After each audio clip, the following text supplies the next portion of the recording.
Isingiro district ine kampu ibiri z'empungi ey'Orukiingana na Kivale kandi amarwariro aga nigakoresibwa empungi hamwe n'abantu ba buriijo ekireetsireho omubaro gw'abarwaire gwayeyongyera kugeragyeranisa n'ebizimbe biine hamwe n'abashaho.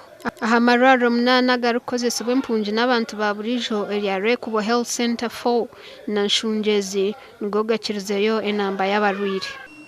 On average let's say twagamba nka OPD ningashi abarwaire bakuraguzibwa bakutaha tubona abarwaire bakuruga hagati ya 8 10. As you can see, the beds are many, but the drip stands are few. So the only solution is for them to come and sit on this line here, on the bench, whereby as you can see, there are 4.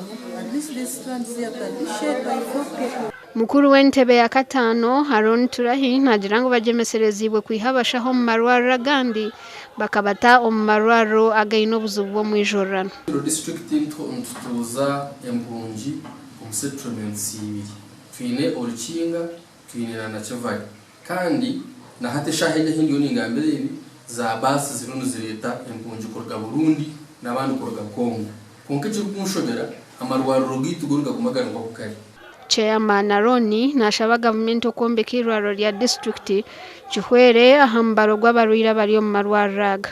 Twabona district hospital hati nikibana kimanyisa ngo ebibizo byone byokora twini ubundi libasa kuchendeza na hamwijurana kuba irwariro ko bari hospital twatwine irwariro kargahe aha level ya health center 4 rakaza irwariro ya district hospital ngirwariro ya district nikibana kimanyisa ngo bakongera abashaho bakongera wards. Empungi ziri kurenga 12 nizo zikutura mu district Isingiro omu kampu ibiri y'Orukiingana na Kivale. Ndi Ruth Nwamanyi.